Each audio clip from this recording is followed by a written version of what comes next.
말씀을 자주 또 여러 번 읽다 보면 마치 예수님이 십자가에 달리신 그 현장에서 들려주는 기자의 보도와도 같이 느껴집니다.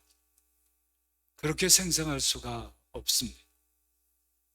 도저히 예수님이 십자가에 달리시기 전 약 500년 전 예언이라고 믿어지지가 않을 만큼 그렇게 생생합니다. 그런 현장감뿐 아니라 예수님이 지신 십자가의 진정한 의미가 온전히 이 말씀 속에 담겨져 있습니다. 무슨 일을 기획한 사람일지라도 그 일의 의미를 정확하게 보여주기는 매우 어렵습니다. 그런데도 오늘 말씀은 예수님이 십자가를 지신 의미를 너무나도 선명하게 드러내 보여주고 있습니다. 약 500년 전의 예언이 그리도 선명하게 이루어졌기에 예수님이 십자가를 지신 지 2000년이 지났어도 바로 오늘의 일처럼 아주 생생하게 다가오는 말씀입니다. 마치 오늘 사라봉에서 일어난 일처럼 느껴진다는 말씀이죠. 진실로 히브리서 13장 8절 말씀처럼 예수 그리스도는 어제나 오늘이나 영원토록 동일하신 분임을 새삼 깊이 느끼게 되는 것입니다. 그게 그렇게 되는 것은요, 예수님과 우리 사이에 하나님이 계시고 하나님께서 예수님을 통해서 우리에게 행하신 일이기 때문인 것이죠. 먼저 이 짧은 예언의 말씀 속에 9번이나 거듭 반복 강조하여 언급한 우리의 상태가 어떤지를 이 말씀은 보여주고 있습니다. 그리고 그런 우리를 보듬어 안고 행하시는 그분, 예수님의 행동과 고난을 증언해 주고 있습니다. 그리고 우리를 위해 하신 예수님의 모든 행동과 고난은 우리를 현 상태에서 구원하시려는 하나님의 역사임을 밝히 보여주고 있습니다. 우리는 다 양 같아서 그릇 행하여 각기 제 길로 갔거늘 여호와께서는 우리 모두의 죄악을 그에게 담당시키셨도다 하였습니다. 하나님께서 예수님에게 담당시킨 우리 모두의 죄악은 과연 어떤 모양입니까? 하나님께서 왜 예수님에게 우리 모두의 죄악을 담당시키신 것입니까? 하나님께서 우리 모두의 죄악을 예수님에게 담당시킨 것을 알게 된 우리는 어떻게 해야 하는 것입니까? 우리가 그렇게 하면 하나님께서 예수님을 통해서 우리에게 주시는 구원, 삶의 변화는 어떤 모양이겠습니까? 이런 말씀이 이 짧은 말씀에 담겨져 있는 것입니다. 하나님께서 예수님에게 담당시키신 우리 모두의 죄악의 모습을 오늘 말씀은 4가지로 말씀해 주십니다. 질고와 슬픔과 허물과 죄악이라고 말씀해 줍니다. 먼저 질고는 병으로 인한 고통을 말하는 것입니다. 육신의 병이든 마음의 병이든 병은 사람을 고통스럽게 하죠. 잘 치료되는 가벼운 병도 귀찮고 괴롭기는 마찬가지입니다. 잘 치료되지 않는 난치병이나 치료가 사실상 어려운 불치병의 고통은 어떤 고통보다 직접적이고 실질적인 고통. 누가 병으로 고생하는 사람들 앞에서 그걸 함부로 말할 수 있겠습니까?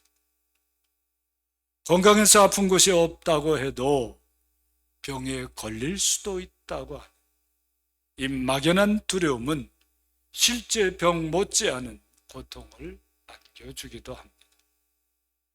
병의 고통과 병에 대한 두려움은 인간을 한없이 위축시킵니다. 아무것도 아닌 것처럼 만들어버리죠.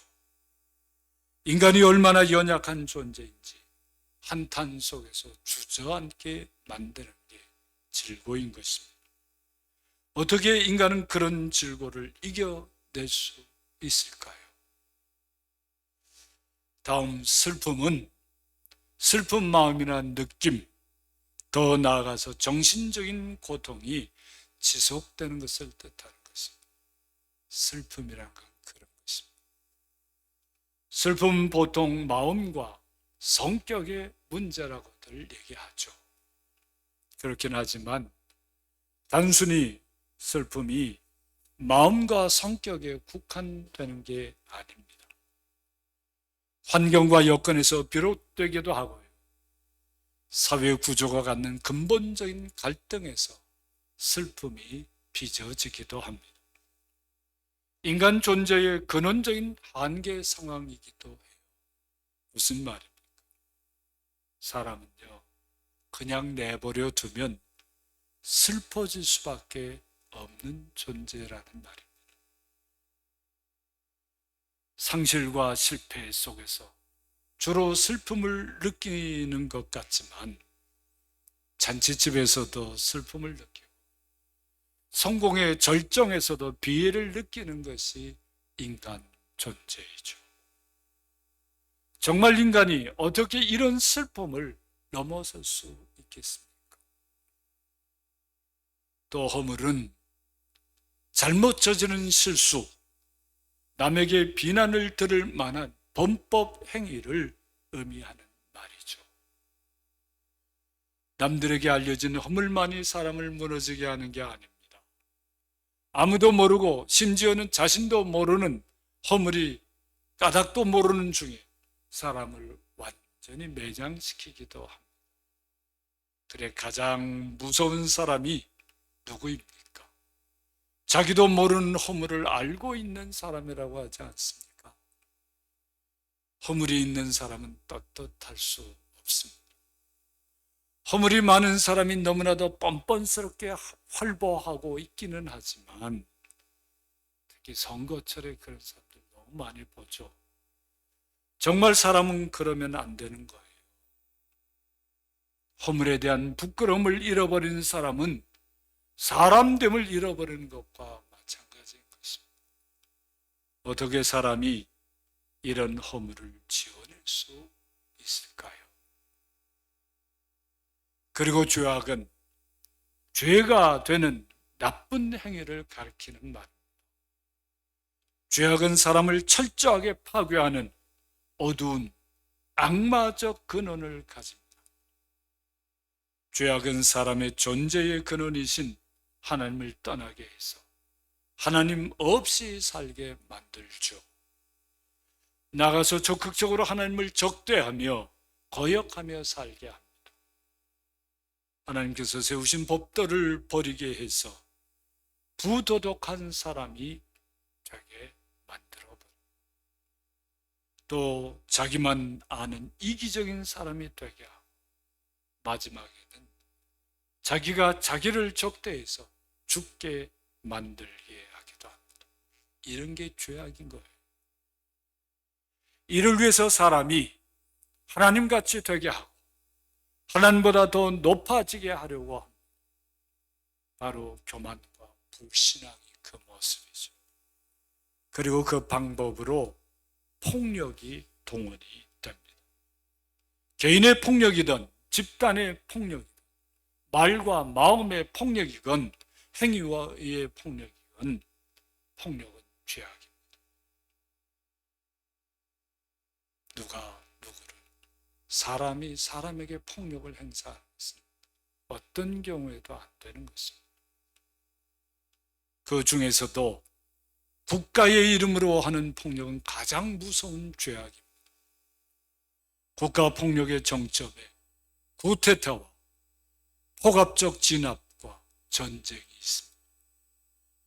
전쟁은 모든 죄악의 총화, 모든 죄악이 다 뭉뚱그려져 있는 그런 현장입니다. 정당한 전쟁, 소위 정당 전쟁이나 선한 전쟁은 아예 없는 것입니다. 전쟁을 정당화하려고 자기들이 꾸며낸 얘기일 뿐이에요. 사람이 사람을 죽이는 전쟁이 어떻게 정당화될 수 있겠습니까? 어떻게 이 거대한 죄악에서 사람이 벗어날 수 있을까요? 질고와 슬픔과 허물과 죄악은 인간의 현실이지만 인간이 해결할 수 없는 현실입니다. 인간은 질고를 이겨낼 수 없습니다. 슬픔을 감당할 수 없습니다. 허물과 죄악을 지우고 벗어버릴 수도 없습니다. 우리 하나님이 예수님에게 우리의 이 모든 죄악을 담당시킨 이유가 바로 그것입니다. 우리가 감당할 수 있는 것이라면 우리에게 담당시키셨겠죠. 그러나 죄인인 인간은 자신의 질고와 슬픔과 허물과 죄악을 감당할 수도 없을 뿐 아니라 그렇게 하려고 하다가는 감당하기도 전에 견디지 못하고 죽어 사라지게 될 수밖에 없는 존재인 거예요. 사람은 자신의 질고, 병고를 감당할 만큼 강한 존재가 아닙니다. 모든 것을 다 할 수 있는 대단한 존재처럼 스스로 여겨도 진실로 참으로 연약한 존재. 조금만 몸이 아파도 세상이 다 어찌 되는 것 같지 않습니까? 머리만 조금 아파도 머리가 깨지는 것 같다고 얘기하잖아요. 어떻게 머리가 깨지겠어요? 근데도 머리가 깨진다고 난리죠. 인간이 그런 존재입니다. 인류는 불치병을 계속 정복해 왔다고 큰소리치지만 계속 새로운 병의 출현 앞에 속수무책이에요. 코로나 바이러스가 지금까지 인류 문명을 어떻게 비웃고 있는지 보고 있지 않습니까?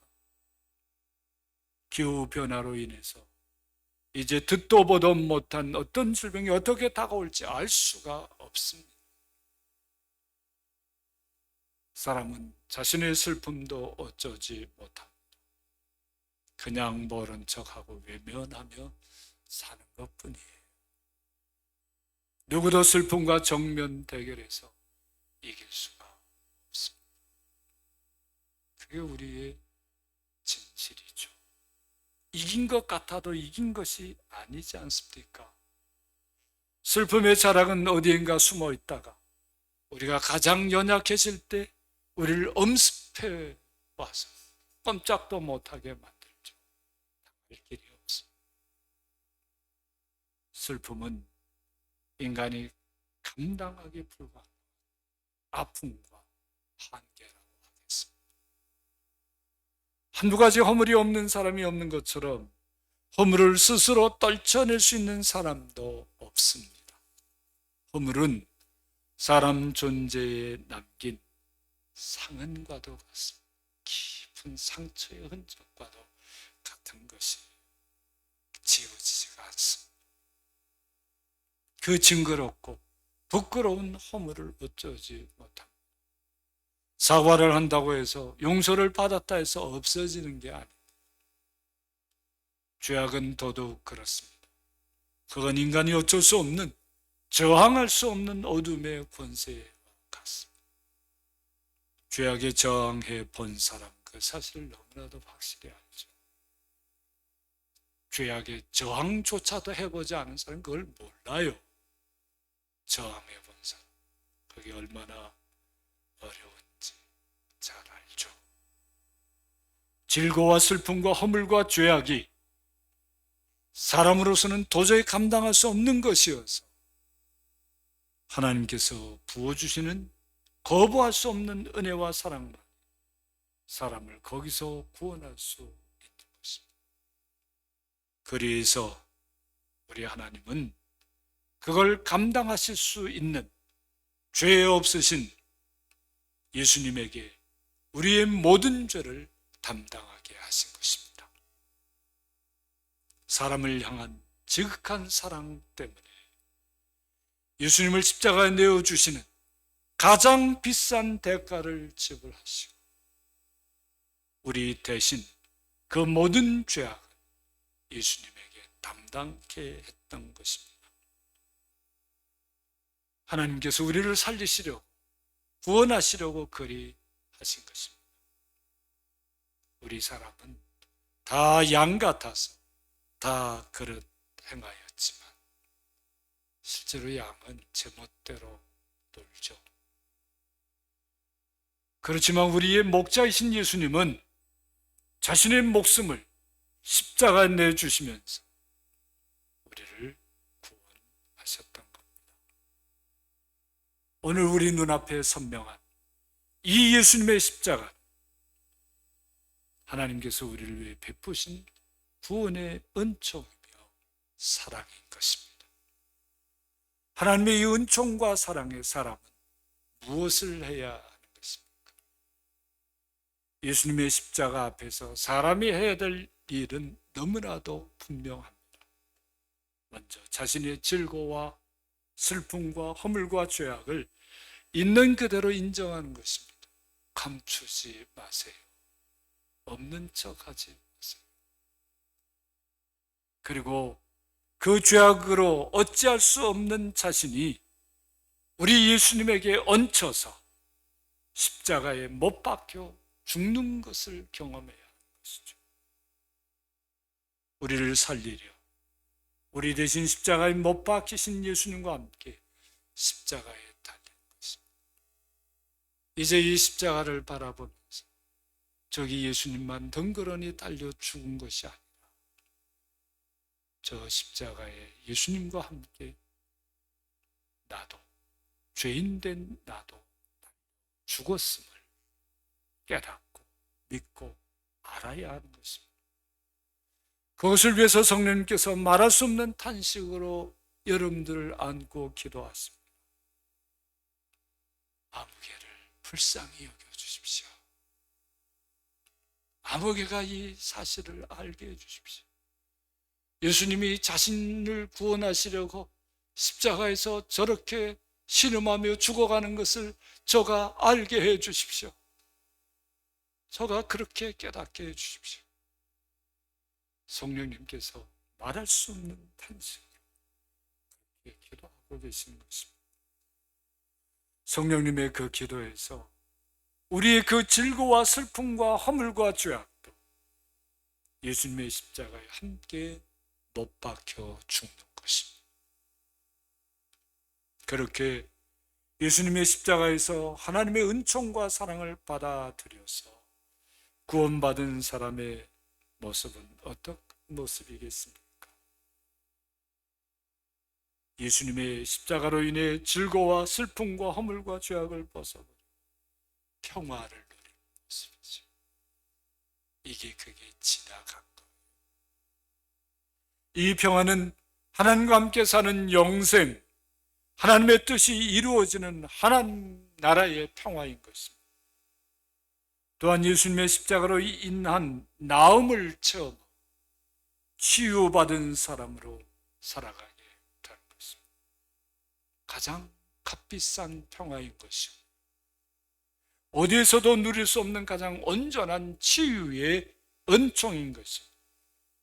어제 우리 주님 예수님의 십자가를 믿음으로써 누릴 수 있는 것입니다. 따라서 예수님의 십자가를 알고 믿음으로써 하나님께 받은 구원의 은총과 사랑에는 말할 수 없는 감사와 감격이 담겨 있게 되어 있습니다. 나 같은 죄인 살리신 주 은혜 놀라워. 이 찬양이 절로 터져 나옵니다. 눈물과 감격으로 이 찬송을 부를 수 있게 됩니다. 기쁨과 즐거움 속에 살게 되죠. 비록 내 속에 아직도 질고도 있고 슬픔도 느껴지고 허물도 있고 죄악도 있지만 이제 그것들이 더 이상 나를 어찌할 수 없는 하나님의 구원을 이제 힘입은 사람, 감사와 기쁨 속에 살아가게 된 것입니다. 비록 구원받은 이후에도 겪을 수 있는 질고와 슬픔과 허물과 죄악이 다가온데도 이젠 두렵지 않게 된 것입니다. 우리 위에 십자가에 달리신 우리 주님, 예수님과 함께 살고 있기 때문입니다. 점점 더 그것들을 잘 이길 수 있는 힘을 얻게 됩니다. 저는 질고에 벌벌 떨고 슬픔에 어찌할 바를 모르고 허물 때문에 밤잠을 설치 죄악으로 인해서 무너졌지만 이제 이 예수님의 십자가의 구원을 힘입고 난 다음에는 그런 것이 다시 다가온다고 해도 점점 잘 이길 수 있는 힘을 얻게 돼요. 더 이상 우리 스스로의 힘으로만 살지 않고 이제 주님의 능력으로 살아가는 사람이 되기 때문이죠. 그렇게 해서요. 이제 우리 가운데 십자가를 지신 예수님을 따라 우리도 자기를 부인하고 제 십자가를 지고 예수님을 따라 나설 수 있게 되는 것입니다. 부족하고 부족한 우리들에게 그런 은총의 삶이 이렇게 활짝 열려져 있는 거예요. 얼마나 놀랍습니까? 사랑하는 성도 여러분, 이번 고난주간 우리의 질고와 슬픔과 허물과 죄악을 대신 짊어지신 우리 주님 예수님의 십자가에 함께 못 박히는 것을 체험하세요. 이번 고난주간 엿새 동안 내가 주님과 더불어 십자가에 못 박혀 죽었다. 이걸 체험해 보세요. 새벽에 나와 기도하던 여러분들 혼자서 어디에서 기도하던 말씀을 어떻게 붙잡고 기도하던 로마서 6장 6절 말씀을 붙잡고 그렇게 기도하세요. 주님과 함께 십자가에 못 박히는 체험을 하게 될 겁니다. 그 예수님의 십자가에 드러나는 하나님의 은총과 사랑을 이제 힘입으세요. 날마다 평안과 치유가 가득한 하나님 나라 삶을 살아가는 부활의 예수님께로 나아가시 놀라운 은총 속에 여러분들 모두가 세워지게 될 줄로 믿습니다.